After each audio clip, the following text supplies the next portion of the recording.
소개받은 배동만입니다. 귀한교회에서 여러분과 함께 예배를 3번이나 드릴 수 있게 된 것에 대해서 기쁘게 생각합니다.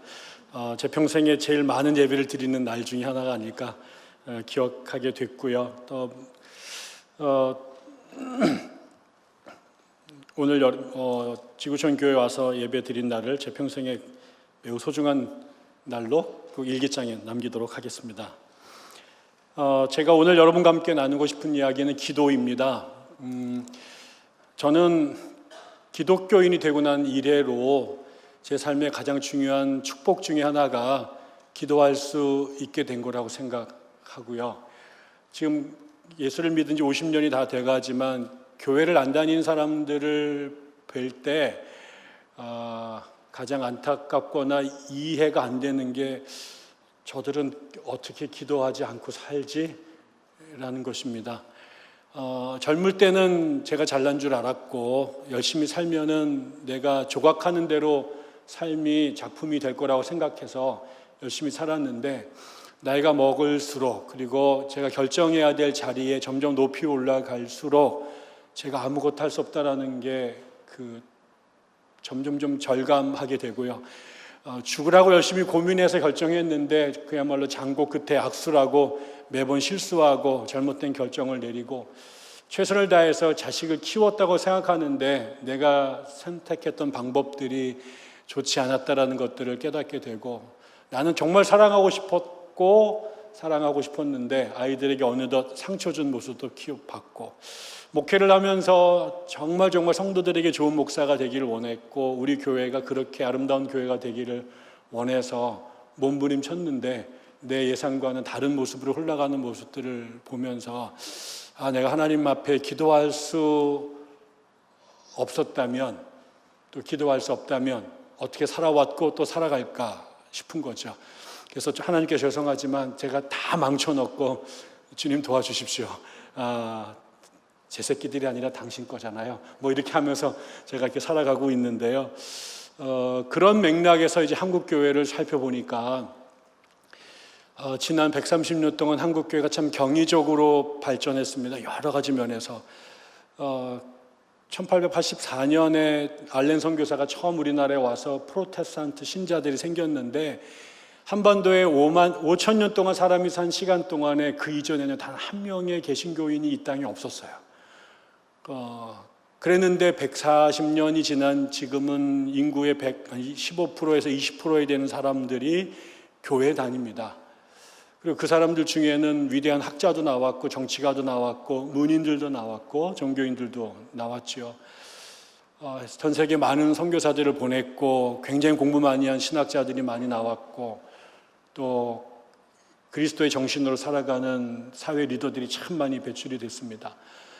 그래서 지금 21세기의 세계 기독교를 연구하는 사람들에게 지난 100년 동안 서양 선교사들이 정말 죽을 고생하면서 복음을 전했을 때 그것이 가장 아름답고 풍성한 열매가 맺혀진 미션 필드가 어디였을까 보면 그건 단연 한반도입니다. 중국에도 더 오랜 시간 더 많은 선교사들이 더 많은 돈을 쏟아부으면서 복음을 전했고 일본, 인도 다 마찬가지지만 한국처럼 이렇게 아름다운 열매가 정말 풍성하게 맺힌 곳이 없습니다. 어떻게 하다 이 나라가 이렇게 복을 받았을까? 어떻게 이렇게 기독교인들이 정말로 야물딱지게 예수를 믿게 됐을까? 생각해 보면 수많은 이유가 있습니다만 그 중에 매우 귀한 것은 이 나라가 기도하는 사람들로 가득한 교회였다라는 거죠. 1907년에 대붕이 벌어졌는데요. 그때 선교사들이 와가지고 우리나라에 한 20년 복음을 전했죠. 서양 사람들이 조선 사람들을 볼 때 얼마나 사실은 이렇게 룩다운해서 봤는지 모릅니다. 공부를 제대로 한 사람도 없고 가난하고 그래서 그 선교사들을 연구했던 자료들을 보면 서양 선교사들이 조선 사람들을 매우 경시하고 무시했던 얘기들이 참 많이 나옵니다. 근데 평양에서 대붕이 터졌는데 깜짝 놀란 게 있었는데요. 신학적 지식이나 성경에 대한 지식이나 문화나 이런 것들 다 유럽인들이 자기들 우리보다 앞섰다고 생각했고 영적인 우월감을 가졌는데 평양 장대현 교회에서 3,000명의 사람들이 모여서 성령에 감동돼서 기도를 드리는데 그 기도가 폭포수가 쏟아지는 것처럼 기도하는 모습을 보고, 이거는 미국에서 건너왔던 선교사들이 한 번도 자신의 눈으로 본 적이 없었던 경이로운 사건이었어요. 그래서 보니까 그때 리포트를 했는데 한국 사람들이 막 폭포수처럼 기도하는데 그거를 보고한 선교사들의 터미널로지, 이 한국 사람들이 우리 나중에 통성기도라고 하는 이거를 리포트한 명사가 다 다릅니다. 누구는 screaming prayer, 누구는 crying prayer, 누구는 audible prayer, 뭐 온갖 이런 것들인데요. 여러분, 그 왜 명사가 달랐을까요? 미국에는 이 단어가 없었던 겁니다. 한국 사람들 그렇게 무시했는데, 제 표현이에요. 양키들은 한 번도 해본 적이 없는 그 놀라운 기도를 한국 사람들, 그 무식하다고 생각했던 사람들이 드리는 걸 보고 큰 충격을 받고 결국 거기가 동양의 제루살렘이 됐죠. 저는 한국 교회가 지금까지 오는 그 가장 강력한 영적 다이내미즘은 단연 기도에서 왔다고 생각합니다. 그런데 지금에 와서 130년이 지난 지금에 와서 한국 교회는 아주 심각한 존재론적 위기에 처해 있습니다. 더 이상 사람들이 교회를 외부 사람들이 교회 오지 않습니다. 교회에서 새로 컨버전 해가지고 세례를 받는 사람들의 숫자가 아주 떨어졌습니다. 교회 안에서는 실망하고 교회를 떠난 사람들이 굉장히 많아졌고요. 젊고 공부를 많이 한 사람일수록 교회 가는 것이 어려워졌습니다. 저희 교회 청년들이 좀 있는데 그 청년들이 다른 교회에서 와서 너 왜 멀쩡한 교회, 유명한 교회, 큰 교회 다니다가 이렇게 코딱지만한 우리 교회 왔느냐 라고 그랬더니 한 청년이 목사님, 제가 다녔던 교회에 목사님이 천하의 답답한 소리를 하세요. 뭘 질문을 해도 답을 제대로 주지도 못하고 말도 안 되는 중언부언 동어 반복을 하고 그래서 못 견뎌서 왔다. 또 어디에서 보면 세상에서도 보지 못하는 흉측한 꼴들을 교회에서 보게 되고 갈등과 다툼과 분쟁을 보면서 교회를 떠나게 됐다는 일들이 많은 거죠. 그럼 왜 그렇게 한때 세상을 깜짝 놀라게 할 만큼 성령의 강력한 역사가 있었고 부흥 성장이 있었던 교회가, 그렇게 뜨겁게 기도하던 교회가 지금은 세상의 조롱거리, 비판의 대상, 개혁의 대상이 됐을까? 어떻게 기독교가 개독교 소리를 듣고 심지어는 궤독교 소리를 듣게 됐을까? 또 연구를 많이 했을 거 아닙니까? 그럼 예전에는 있었고 지금은 없었던 게 뭘까? 뭐가 한국 교회를 이렇게 만들었을까? 수많은 진단 중에 또 하나는 한국 교회의 기도가 문제가 있다라는 거죠. 여전히 옛날처럼 기도합니다. 예전에 열심히 기도하는 자리들이 있습니다. 조금 이따 제가 말씀을 드리겠습니다만, 그런데 뭔가 중요한 것이 빠져 있다라는 거죠. 그런 맥락에서 지난 130년 동안 한국 교회의 부흥을 끌고 왔던 기도의 특징이 뭘까 한번 생각해 봤습니다. 4가지 정도 특징이 있는 것 같습니다. 첫째, 한국은 어떤 기도를 강조했을까? 기도를 하면 일단 세게 해야 된다. 아까 통성기도, audible prayer, shouting prayer, screaming prayer 이런 거를 굉장히 강조하죠. 저는 성결교회에서 자랐는데 성결교회는 기도를 무지 강조합니다. 그리고 방언 못하는 사람 취급도 못 받습니다. 일단 소리를 크게 하는 게 중요했죠. 그래서 어떻게 해요? 교회 기도 열심히 하시는 분들은 전부 다 목소리가 같습니다. 그래서 기도 많이 하시는 분들은 헤비메탈 가수처럼 목소리에 쉰 소리가 나고 허스키한 보이스를 갖고 있는 거죠. 저처럼 교회를 오래 다녔고 목사가 됐는데도 목소리가 청아하다. 저놈은 교회 정말 더럽게 기도 안 하는구나. 이런 특징이 있는 거죠. 그래서 영성을 목소리로 판별할 수 있습니다. 박 목사님 목소리는 청아하신지. 두 번째, 한국에서는 기도를 길게 하도록 가르쳤습니다. 영성이 깊을수록 기도를 오래 한다고 생각했죠. 그래서 기도시켰는데 5분 지나고 나면 기도 제목이 떨어지는 사람들, 영적인 열등감 겁나 느끼게 만듭니다. 그러나 한 번 40분, 50분씩 하는 사람 보면 경이로워지죠. 나도 언제쯤 1시간 기도할 수 있을까? 나중에 들었더니 마르틴 루터는 바쁠수록 기도를 했대요. 말이 됩니까? 근데 그런 사람들이 계세요. 앉으면 한 자리에서 1시간, 2시간 너끈히 기도해야 되시는 분들 보면 기가 죽고 경이롭죠. 세 번째, 울면서 기도합니다. 기도하는데 우시는 분들 보면 성령이 임한 것 같고 멀뚱멀뚱 정신이 말짱한 사람들은 성령과 상관없는 사람처럼 보이죠. 제 아내는 맨날 울면서 기도합니다. 저는 한 번도는 아니지만 거의 울어본 적이 별로 없고, 가끔 받아보면 열등감을 느낍니다. 내가 양심의 성령의 화인을 맞아야 되는데 이거 아까 말한 스트롱 에이시스트가 내 안에 있는 건 아닌가, 뭐 이런 생각이 들죠. 한국 교회는 많이 웁니다. 그래서 네 번째로는요, 굶으면서 기도합니다. 기도에 정말 깊은 경제 가신 분들은 40일을 굶습니다. 저희 담임 목사님이 그러셨어요. 그것도 2번이나. 그래서 우리 교인들은 아무도 꼼짝을 못합니다. 적어도 우리 목사님한테 덤빌려면 40일은 굶은 다음에 와야 경쟁이 상대가 되는 거죠. 저는 이틀 굶은 적이 있는데요, 세월호 유족들을 위해서 이틀 릴레이 금식에 동참했다가 정말 죽는 줄 알았고, 다음은 세월호보다 더한 사건이 나도 절대 금식하지 않겠다라는 생각을 했습니다. 한 번 더 했으면 개종할 뻔했습니다. 힘들더라고요. 그런데 40일을 굶는 분들이 여러 분 계세요.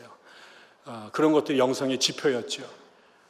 그러면 생각해 봤습니다. 왜 소리를 지르면서 기도할까? 왜 그렇게 길게 기도할까? 왜 기도할 때마다 우실까? 왜 심지어 밥까지 굶을까? 이유는 한 가지입니다. 그분들이 드리는 기도의 제목이 간절하고 절박하기 때문에 그렇습니다. 기도가 급하고 절박할수록 소리가 커질 수밖에 없고요, 눈물을 참을 수가 없고요, 밥이라도 굶으면 하나님이 좀 봐주실까, 그런 마음 드는 거잖아요. 내일 무슨 짜장면을 먹을까, 짬뽕을 먹을까 때문에 금식 기도하는 사람 본 적이 있어요? 그러나 내일 아버지가 수술대에 올라가면, 만약에 내가 밥을 굶어서 우리 아버지가 살아나신다면 40일은 몸 굶을 거며 400일은 못 굶을까, 뭐 그런 겁니다. 그러니까 한국 교인들이 그렇게 절박하게 울면서 밥까지 굶어가면서 몸부림치면서 기도했던 것은 한국 사회가 그만큼 절박했어요. 하나님 외에는 우리를 빈곤해서, 우리를 무지해서, 이 집안 싸움에서, 전쟁에서, 이 분열된 정치 속에서, 그리고 무너지는 교회를 살려낼 방법이 없었기 때문에 한국 교회가 정말 전국 곳곳에서 새벽부터 밤을 새면서까지 기도를 드렸던 거고, 저는 우리가 그렇게 목놓아 밥을 굶면서까지 전국의 사람들이 정말 악을 쓰면서 기도했을 때 전 세계 수억 명의 기도 드린 사람이 있었지만, 정말 저는 아주 정말 이기적이고 국뽕적 관점에서 하나님이 우리의 기도를 들으실 수밖에 없었다 생각이 들어요. 그래서 우리가 살았고, 우리가 먹었고, 배웠고, 돈 벌어서 이만큼 나라가 됐다고 생각이 드는 거죠. 그런데 여전히 우리는 큰 소리로 울면서 밥을 굶어가면서 기도하는데, 왜 지금의 한국 교회는 옛날 같지 못할까? 왜 교회가 옛날처럼 그런 다이내미즘이 없고 패션이 없고 헌신이 없을까? 왜 한국 교회는 사람들이 떠나고 매일 싸우고 상처 주고 밖에 사람들한테 조롱거리가 될까? 그런 맥락에서 우리의 기도가 뭐가 문제일까? 저는 그런 맥락에서 우리가 예수의 기도에 살펴봐야 된다는 거죠. 저는 옛날 기도와 지금의 기도에 차이가 있다면 패턴은, 방법은 바뀌지 않은 것 같아요. 해왔으니까요. 근데 컨텐츠에 문제가 있는 거죠. 예를 들면 이렇습니다. 극단적인 예로, 여러분이 아이를 낳습니다. 아이가 너무너무 이쁘죠. 근데 그 아이가, 그 이쁜 아이가요, 똥을 뻥뻥뻥뻥 싸요. 그런데도 그 똥 싼 거 갖고, 똥 싼다고 궁뎅이 때리는 사람 별로 없잖아요. 그래도 잘 싸네, 변비 안 걸리고, 그래서 열심히 닦아줍니다. 끌피되면 웁니다. 근데 운다고 밖에다 집어던지는 사람 별로 없어요. 그거 그 운명의 젖을 먹이죠. 그래서 그 어린아이에게 똥을 닦아주고 엄마의 젖을 물리는 것을 엄마나 아빠가 별로 그렇게, 오히려 그걸 더 기쁨으로 하죠. 근데 여러분이 잘 키웠던 그 아이가 40이 됐는데 계속 똥을 싸요. 그리고 엄마한테 계속 똥을 쳐달라고 그래요. 그리고 아빠한테 와가지고 맨날 울면서, 지금도 60이 된 엄마 젖 달라고 엄마 젖을 빨아요. 그때도 아이고 귀엽다 내 새끼 그럴까요? 이 징그러운 놈 새끼, 귀샤대기를 때리거나 아니면 병원에 끌고 갈 거라고요. 한국 교회가 140년 동안 여전히 울고 소리치고 밥을 굶어가면서 기도하는데, 1살 때 드리던 기도를 140살이 됐는데도 똑같이 드리고 있어요. 저는 여기에 문제가 있다고 보는 거죠. 그러면 예수는 어떻게 기도했을까요? 예수의 기도를 보면 오늘 본문에서 예수님은 당신의 기도를 나의 아버지라고 시작합니다. 기도를 누구에게 드렸을까요? 예수는 하나님께 기도를 드렸습니다. 그럼 예수쟁이들이 하나님께 기도드리지 그럼 다른 사람한테 드리나? 라고 말하시는 분이 있는데요. 어느 날 문득 생각이 들었어요. 제가 사방을 보니까 아니 심지어 나조차도 내가 정말 하나님께 기도하고 있나? 내가 하나님을 부르고 있는가?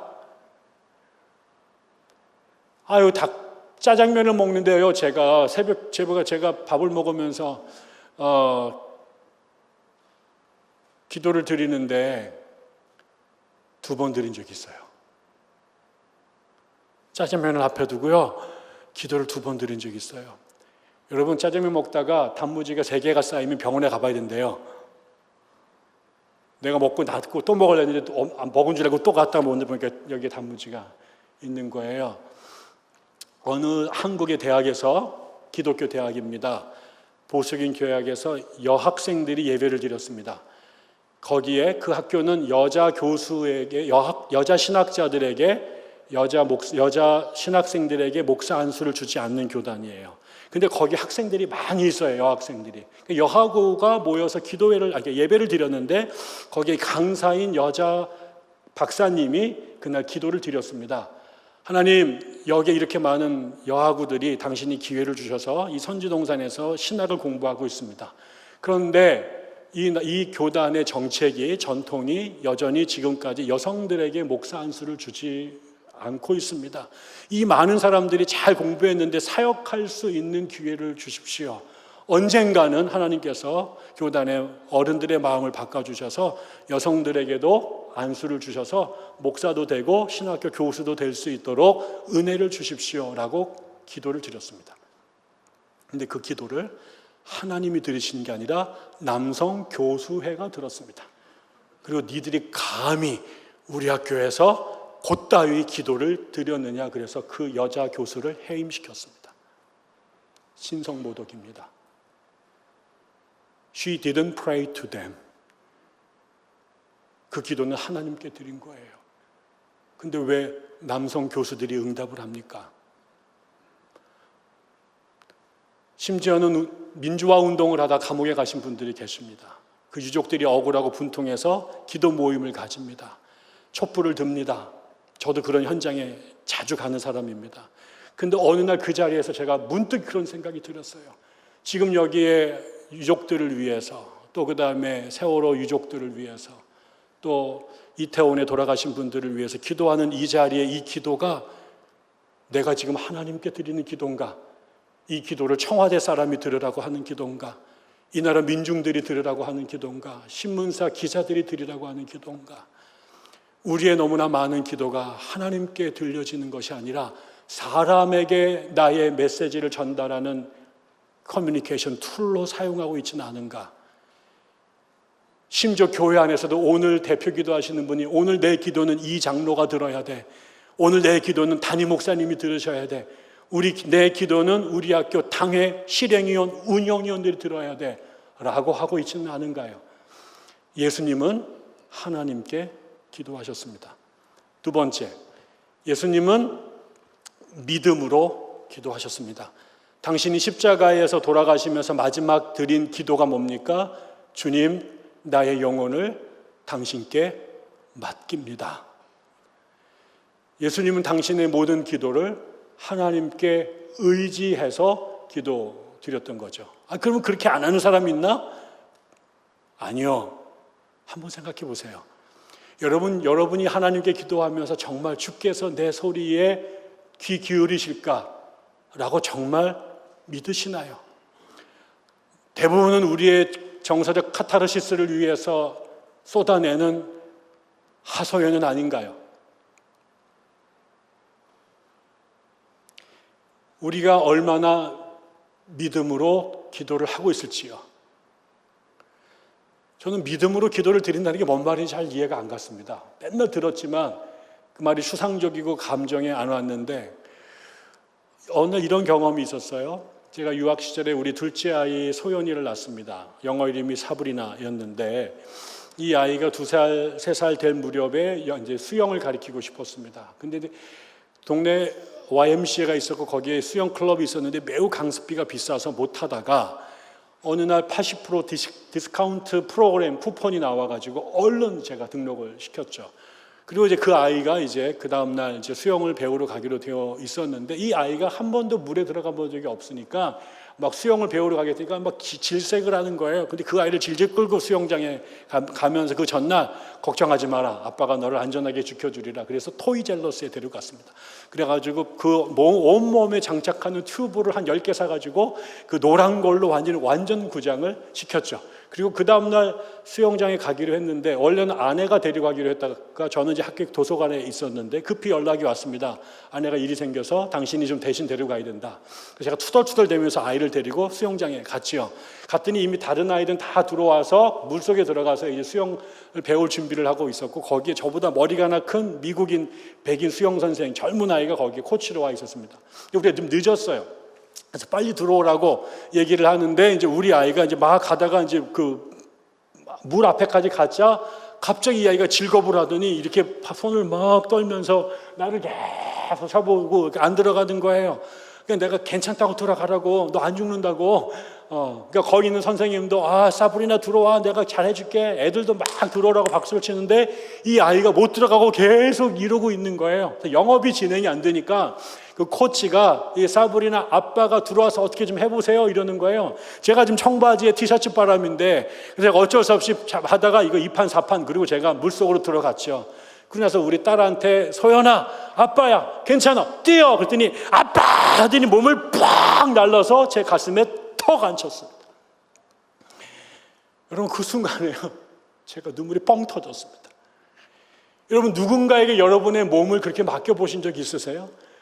튜브를 다 끼고도 물이 무서워서 못 들어가던 아이가 어떻게 그럴 수 있었을까요? 적어도 그 아이가 3살밖에 3년을 인생을 살지 못했지만 지난 3년 동안 저랑 살면서 이 아저씨는 자기를 절대 피하지 않을 거라고 하는 믿음이 있었던 거죠. 지난 살면서 넘어졌을 때 아빠가 달려와 자기를 일으켜 세웠던 것, 넘어지려고 그러면 자기가 번개 같은 속도로 우리 아이를 붙잡았던 것, 우리 아이가 이마가 깨졌을 때 그 아이를 손사까지 데리고 이머전시 홀로 끌고 데려갔던 것, 그 아이가 아플 때마다 와서 붕대를 감아줬던 걸 기억하니까 저 백인 아저씨는 내가 몸을 던져도 나를 붙잡아 줄지 전혀 신뢰할 수 없지만 아빠는 안 그럴 거야 라고 믿었던 거 아닐까요? 저는 한 번도 내 삶을 누구에게 그렇게 맡겨본 적이 없었습니다. 그리고 지극히 이기적이고 독선적으로 살았습니다. 목사가 돼도 그랬습니다. 교수가 돼도 그랬습니다. 근데 그 아이가 저에게 몸을 던지는 순간 제 안에 눈물이 터지고 제 안에 본능적으로 태어나서 처음으로 무슨 생각이 들었냐면 내가 남은 생애를 이 자식을 위해서 살겠다. 이 아이의 평생 든든한 백이 되겠다. 이 아이의 인생에 이 아이를 외면하지 않고 내가 이 땅에 목숨이 남아있는 한 든든한 보호자가 되겠다라고 결단했습니다. 저는 그리고 나서 정말 지난 20년 넘게 열심히 살았습니다. 이 아이의 든든한 백이 되기 위해서요. 여러분, 하나님을 의지한다라고 하는 것, 내가 하나님께 믿음으로 기도를 드린다라는 건 그런 거 아닐까요? 내가 드리는 기도가 공중으로 흩어지는 소리가 되지 아니하고 하나님이 가슴으로 받으신다. 내 기도가 땅에 떨어지지 않고 그분이 당신의 그 손으로 천지를 지으신 손으로 내 기도를 붙잡으신다. 우리가 하나님 앞에 내 딸이 몸을 던져 나를 믿고 자신을 던졌을 때 그것에 대한 저의 반응이 나의 인생을 이 아이에게 주겠다라고 했던 거랑 똑같이 우리가 하나님 앞에 아버지라고 믿음으로 드렸던 그 기도에 대한 하나님의 응답은 자신의 아들을 저희에게 주신 것입니다. 우리는 돈 조금 달라고, 건강 조금 달라고, 우리의 조금 더 프로모션 해달라고 기도를 드렸는데 그거에 대한 주님의 응답은 돈 몇 푼 주머니에 꺼내서 주신 것이 아니라 당신의 전부인 아들을 우리에게 주신 겁니다. 저는 그게 뭔지 잘 몰랐어요. 오랫동안 독생자를 주셨다는 게 무슨 말인지 몰랐어요. 도그마처럼 그냥 머릿속에 있었는데 제가 우리 아이들을 키워보니까요, 이 아이들이 얼마나 소중한지 몰라요. 이 3명의 여자아이들을, 그 갓난 아이들을 키우면서 평생에 처음으로 누군가를 사랑한다라는 것이 뭔지 알게 됐어요. 저는 우리 아내를 사랑했지만 우리 아내를 에로틱하게 사랑했을 때 한 번도 가본 적이 없었던 그 신기한 사랑을 자식을 키우면서 사랑했어요. 근데요, 내가 이렇게 사랑하는 그 아이가 만약에 누가 와서 건드린다면요, 누군가 와서 우리 아이에게 폭행을 당하고 우리 아이를 뺏고 우리 아이들에게 레이프를 한다면요, 저는 견딜 수 없을 거예요. 나는 힘이 하나도 없어, 싸움도 하나도 못하지만 우리 아이에게 레이프를 한 놈이 있다면 저는 마지막 제가 피를 다 흘릴 때까지 그놈과 싸워서 내 아이를 지키려고 할 거예요. 그런데요, 그 아이를 남을 위한 세크리파이스로 드린다고요? 상상할 수 없는 일이죠. 저는 그때서야 알았어요. 하나님이 내가 너를 사랑할게라고 말하지 않고 내가 너를 사랑해서 독생자를 주겠다는 것은 무책임한 아버지가 자기 대신 자기 새끼를 드리는 게 아니라 하나님이 우리에게 주실 수 있는 가장 극단적인 것을 주셨다는 걸 알았어요. 뭘 줘야 내가 너를 정말 사랑하고 뭘 줘야 내가 정말 진짜 제일 좋은 걸 주었다고 말할 수 있을까? 그거는 세익스피어나 단테나 호모가 그의 문학적 상상력을 극단적으로 돌려도 내가 누군가를 사랑한다고 말할 때 내 자식을 주었다라는 것 이상의 표현을 할 수 없다라는 걸 안 거지요. 우리의 믿음의 기도에 대한 하나님의 응답은 당신의 아들을 주신 것이다. 그거 꼭 기억하셨으면 좋겠습니다. 세 번째로는요, 주님은 타자를 위해서 기도하셨습니다. 타자를, 주님은 꽤 많이 기도하셨는데 그 기도 대부분이 주님, 하나님 저에게 돈 좀 더 주십시오. 저 좀 로마에 유학할 수 있도록 좀 도와주십시오. 우리 아버지의 그 공방이 좀 잘 되게 해주십시오. 이런 기도를 거의 드린 적이 없으세요. 예수님의 기도의 대부분은 제자들을 위해서 한 기도였고, 병든 자들을 위한 기도였고, 이스라엘 민족을 향한 기도였고, 하나님의 피조물들을 위한 기도였습니다. 근데 우리의 기도는 어떨까요? 우리의 기도, 지난 100년 동안 한국교회가 그렇게 울면서 오랫동안 몸부림치면서 밥을 굶어가면서 드렸던 기도의 대부분은 뭐였을까요? 주님, 저 돈 좀만 더 주십시오. 주님, 저에게 직장 하나 좀만 더 주십시오. 장사 조금만 더 잘 되게 해주십시오. 아파트값 조금만 더 오르게 해주십시오. 내 새끼 조금만 더 잘 되게 해주십시오. 우리 남편 좋은 회사 들어가게 해주십시오. 우리 교회 부흥하게 해주십시오. 우리 구역 잘 되게 해주십시오. 우리 집안 잘 되게 해주십시오. 였던 거 아닌가요? 그게 나쁜 게 아니에요. 그거 안 하면 재미없어서 교회 못 다닙니다. 그 맛에 교회 다니는 거죠. 근데 그 기도가 130년 동안 계속 동일한 기도를 들은 건 문제가 있는 거예요. 주님의 기도는 조금 달랐습니다. 주님이라고 그것의 필요를 부인하신 것도 아니고 그걸 무시한 게 아니지만 주님의 기도가 우리와 결이 조금 달랐던 것은 주님의 기도의 점점 많은 부분들은 자신을 위한 기도가 아니라 타인을 위한 기도, 중보자의 자리에 섰고, 그분이 돌아가시고 난 다음에 우리가 기억하는 하나님 예수 그리스도의 자리는 뭡니까? 하나님 우편에서 우리를 위하여 중보하시는 분이라. 그게 예수 그리스도의 본질이고 아이덴티티였다라는 거죠. 우리가 주님의 제자가 된다는 것은 그 기도를 배우는 거 아닐까요? 나의 주머니를 채워달라고 하던 기도가 내 주머니보다 내 옆에 있는 사람의 주머니를 먼저 채워주시면 안 될까요? 내가 먼저 밥상을 받기보다 내 옆에 있는 사람의 밥그릇에 먼저 밥 떠주시면 안 될까요? 내 아버지의 병을 고쳐주는 것도 귀하지만 우리 교회에 있는 이 집사님의 암을 먼저 치료해달라고 기도할 수 있도록 우리의 기도의 무게중심과 방향이 바뀌는 거 아닐까요? 어려워요. 제가 말은 이렇게 하지만 이게 얼마나 어려운지 몰라요. 제가 뉴욕에서 박사과정제 뉴욕 한빛교회라는 곳에서 유스그룹 패스토를 했습니다. 근데 전 중고등부랑 있는 거 어른들하고 만날 기회가 별로 없었어요. 근데 어느 날 갑자기 우리 목사님이 당신 대신 구역 모임에 한번 갔다 오시라고 이렇게 부탁을 드리시더라고요. 갔는데 그 예배를 드리고 다 오는데 그날 호스트를 했던 집사님이 한국 여자분인데 중국 남성과 결혼하신 분이었어요. 근데 그 분이 끝나고 나오는데 저를 붙잡고 목사님, 배 목사님 저희를 위해 기도해 주십시오. 네, 무슨 기도 제목이 있으신가요? 봤더니 그 내외분이 모두 암 말기셨습니다. 부부가. 그리고 지난주에 남편분이 수술을 하셔서 수술대에 올라갔는데 온몸에 세포가 전이가 돼서 건들지도 못하고 다시 닫으신 거예요. 그러면 저보고 기도해달라고 그러더라고요. 제가 당연히 기도해 드려야죠. 그리고 돌아왔습니다. 근데 그때가 제가 박사 논문 마지막 쓰던 아주 정신없이 지내던 시절이었는데 저희가 1부 예배, 2부 예배를 드립니다. 1부 예배 때 저희 부교육자들이 사회도 보고 설교도 하는데 저는 1부 예배를 드리고 그 내외부는 2부 예배를 드리셨습니다. 제가 예배 사회를 보고 예배 끝나고 이렇게 막 내려가면 이제 복도로 1층으로 내려가는 그 길에 그분들은 2부 예배 드리시려고 올라오는데요. 거기서 딱 마주쳤어요. 그 순간 갑자기 생각이 뻥 나죠. 내가 중보기도 한다고 약속했는데 한마디도 못했네. 겉으로는 진짜 연기를 잘하잖아요. 아이고 집사님 잘 계시죠? 제가 열심히 기도하고 있습니다.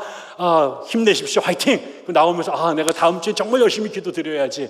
내려왔어요. 그 다음 주가 됐어요. 정확한 똑같은 시간 똑같은 장소 또 만났어요. 기도 안 했네. 집사님 잘 계시죠? 제가 열심히 기도하고 있습니다. 힘내세요. 나오면서 기도해야지. 그리고 집에 왔는데 그 다음 주에 세 번째 똑같은 장소 또 만났어요. 또 새카맣게 잊어먹었다. 그날 기도가 뻥 났죠. 그거를 제가 한 달 내내 그랬습니다. 네 번째 그분들을 뵀을 때 제가 너무 징그러웠어요, 내 자신이. 제가 강대상에서는 맨날 We are brothers and sisters in Jesus Christ 이렇게 말하고 세상 형제보다 예수의 피로 맺힌 게 더 중요하다. 제가 이런 기도 맨날 입 바른 기도 맨날 했는데 실제로 제가 내려갔는데 암 말기에 언제 돌아갈지 모르는 집사님들 중보 기도 부탁을 한 달 내내 단 한마디도 기도 안 하고 살았어요. 그리고 앞에서 구라치고 뻥치고 연기치면서 기도하겠다고 그 얘기를 정말 교활하게 반복했죠. 만약에 정말 그 당시에 우리 어머니가 같은 병에 걸렸다면 저는 못 살았을 거예요. 박사 논문 한 줄도 못 쓰고 엄마에 대한 걱정 때문에 밥을 먹어도 먹는 게 아니고 잠도 못 잤을 것이고 빚을 내서라도 비행기표 끊어서 한국을 벌써 몇 번 왔다 갔다 했을 거예요. 내 피, 우리 어머니를 위해 그렇게 기도하지만 우리 교회 형제들을 위해 정말 뻔뻔하게 거짓말 치면서 그렇게 기도 못했거든요. 저는 내가 너무 혐오스럽고 더럽고 추잡해서 예배를 드릴 수가 없어서 교회 바깥에 뛰쳐나갔습니다. 엉엉 울면서 내 자신한테 개새끼 얘기를 수백 번 하면서 네가 사람이냐 때려쳐라 네가 목사냐 이놈 새끼 이러면서 제가 그날의 수치와 내 자신에 대한 분노를 견딜 수가 없어요. 제가 죽을 때까지 그날의 저의 그 모습을 잊어서는 안 된다고 생각하고 살고 있습니다. 어려워요. 그래서 알았어요. 남을 위해 기도하는 것이 그렇게 어렵다라는 것을. 그런데 예수는 평생을 그렇게 사신 것이죠. 누군가가 그 얘기합니다. 주일날 예배를 드리는데 목사님이 오셔서 노란 풍선을 500명이 계시는데 500명한테 풍선을 나눠줬습니다. 그래서 여러분 풍선을 부세요. 다 500명이 불었어요. 거기다가 매직으로 당신의 이름을 쓰십시오. 자기 이름을 썼어요. 놓으세요. 그러니까 풍선이 팍 하고 팍 날아가거든요. 여러분 빨리 가가지고 여러분 거 빨리 찾아오세요. 그때는 막 서로 뛰어가다가 밟고 막 치고 이래서 이놈 저놈 막 난리가 났습니다. 그리고 갖고 자기 자리로 오세요. 그랬더니 이게 한 정리된 한 15분 걸렸대요. 그래서 다시 목사님께서 풍선을 500개를 나눠줬습니다. 다시 한번 해볼까요? 풍선 부세요. 근데 여러분 이름을 쓰세요. 그 다음에 놓으세요. 이렇게 팍 날아가요. 이번에는 여러분 앞에 떨어진 풍선을 주스세요. 그리고 그 사람한테 갖다 주세요. 5초 걸렸대요. 우리가 우리의 기도를 들어달라고 하나님한테 아우성치면 우리의 기도를 쫓아다니면 여기가 지옥이 돼버립니다. 근데 우리가 내 앞에 있는 사람을 하나님 앞에 붙잡고 가게 되면 거기에 샬롬의 세상이 이루어지는 거죠. 마지막으로 주님은 하나님의 뜻을 이루기 위해서 기도하셨습니다. 오늘 본문 여러분 기억하시나요? 너무나 잘 알려져 있는 겟세마네 기도이죠. 근데 여러분 여기에 예수님이 똑같은 기도를 3번 반복하십니다. 근데 여러분 아세요? 기도의 내용이 1절과 2절이 달라져요.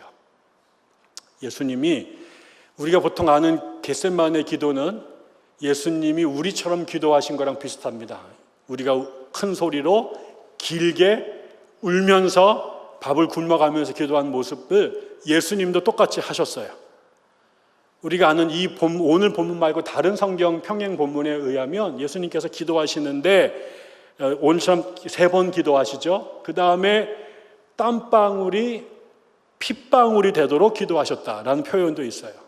여러분 아시죠? 성경에서 3번 기도했다는 얘기는 그냥 1번, 2번, 정말 3번 하고 끝난 게 아니죠. 3은 성경의 완전수죠. 그 얘기는 예수께서 기도하실 수 있는 힘이 남을 때까지 하고 또 하고 또 하고 또 한 거예요. 그리고 땀방울이 핏방울이 됐다라고 하는 얘기는 어떻게 하면 땀방울이 핏방울이 될까요? 물을 포도주로 바꾸시는 재주를 가진 예수님께서 땀방울, 핏방울 뿅 하면 만드실 수도 있지만 그렇게 하신 것 아니잖아요. 어떻게 해요? 동산에서 기도하다가 머리를 짓게 계신 거죠. 너무 두렵고 간절하고 절박해서 땅바닥에 구르신 거죠. 저는 그렇게 기도하는 권사님들 보면서 자랐어요. 금요 철야 때 남편이 술 먹고 집안 두들겨 패시고 아이들은 조폭이 되고 시부모님은 병중에 계신 그 기도 제목을 갖고 부평사공단에서 노동자로 살아가시던 우리 집사님들이 금요 철야 기도하시면서 땅바닥을 구르는 걸 봤어요. 하나님 아니면 살 수가 없으니까 살려달라고. 예수님이 온 힘을 다해 땅바닥에 머리를 짓이기면서 그 땀이 핏방울이 되도록 기도하셨던 내용이 오늘 본문인데요. 그 기도가 바뀝니다. 처음에는 뭐라고 기도하십니까? 주님, 이 잔을 당신이 옮기실 수만 있다면 그렇게 해 주십시오. 예수님도 겟세마네에 오르실 때 기도 제목이 있었습니다. 십자가에 달려 죽지 않는 것입니다. 십자가를 지는 것이 자신의 사명, 운명인 걸 알고 왔지만 정작 그 시간이, 운명의 시간이 다가오자 주님도 두려우셨습니다. 그래서 평생 남을 위해 기도하셨던 분, 자기를 위해서 500원 하나 달라고 말한 적이 없었던 그 주께서 겟세마네에 올라가서 아버지와 영적인 전투를 벌입니다. 야복강가에서 야곱이 에서가 자기를 죽이러 달려오는 그 앞에서 어찌할 수 없어서 하나님의 사자와 밤새도록 씨름을 했던 것처럼 하나님을 이겨먹으려고 하는 기도, 하나님의 마음을 바꾸려고 하는 기도, 자기를 십자가에 달려간 하나님의 뜻을 내려놓고 다른 놈을 대신 다시든가 십자가를 없애버리든가 아니면 포크레인을 가져가죠. 그냥 갈보리 산을 엎어버리든가 하나님의 뜻을 바꾸는 기도를 드리죠. 그 기도가 얼마의 시간이 갔는지, 얼마나 많은 동안 반복했는지 모르지만 이 기도의 시간이 반복해 갑니다. 하나님을 바꾸려고 더 많이 기도했겠지요. 더 길게 했겠지요. 더 큰 소리로 했겠지요. 땅바닥에 핏방울이 되도록 머리를 짓이면서 하나님을 협박까지 하면서 했겠지요. 근데 그거에 대한 기도를 가면서 하나님을 뒤집어 풀려고 하던 그 기도가 세월이, 시간이 지나가면서 어떻게 바뀝니까? 어느 순간에 기도를 드리면 드릴수록, 하나님의 마음을 바꾸려고 노력하면 노력할수록 하나님의, 나를 향한 하나님의 생각이 그 잔을 치우는 게 아니라 네가 그 잔을 마셔야만 한다는 하나님의 뜻이 더 강하게, 분명하게 예수의 귓가에, 심령에 밀려 들어오게 되고, 어느 지점인가 예수가 무릎을 꿇어요. 하나님의 생각을 바꾸려고 들어갔던 예수의 기도가 하나님의 뜻에 자기의 생각을 내려놓는 것으로 바뀌어요. 잔을 옮기실 수만 있다면 옮겨주시오 하던 그의 기도가, 아버지 제가 이 잔을, 이 피의 잔을 마셔야만 한다면 이 잔을 마실 수 있도록 좀 도와주시오. 이 십자가를 내가 져야 된다면 이 십자가를 내가 질 수 있도록 나 좀 붙잡아 주시오 라는 기도로 바뀝니다. 제자들이 그에게 찾아와서 물었잖아요. 주님, 기도하는 법을 가르쳐 주시오. 제자들이 기도하는 법을 몰랐을 리 없잖아요. 유대인은 기도하는 민족이었거든요. 근데 주께서 짚으신 거죠. 이렇게 기도해라.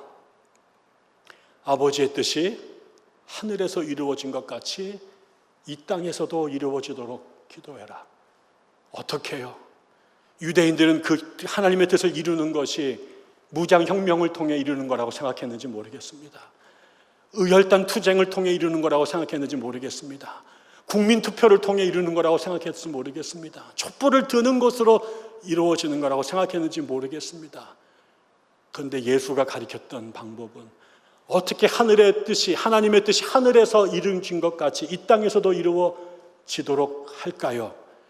그것은 오늘 예수가 겟세마네에서 기도했던 것처럼 하나님을 움직이겠다고 나의 욕망의 종교적 기제로 기도를 붙잡고 하나님을 흔들어서 내 주머니 좀 태워달라고, 우리 아버지 좀 고쳐달라고, 우리 교회 좀 잘 되게 해달라고, 우리 애들 좀 좋은 대학 가달라고 흔들던 그 기도를 시간이 지나 하나님, 내 뜻이 아니라 당신의 뜻이 이루어지도록 도와주십시오.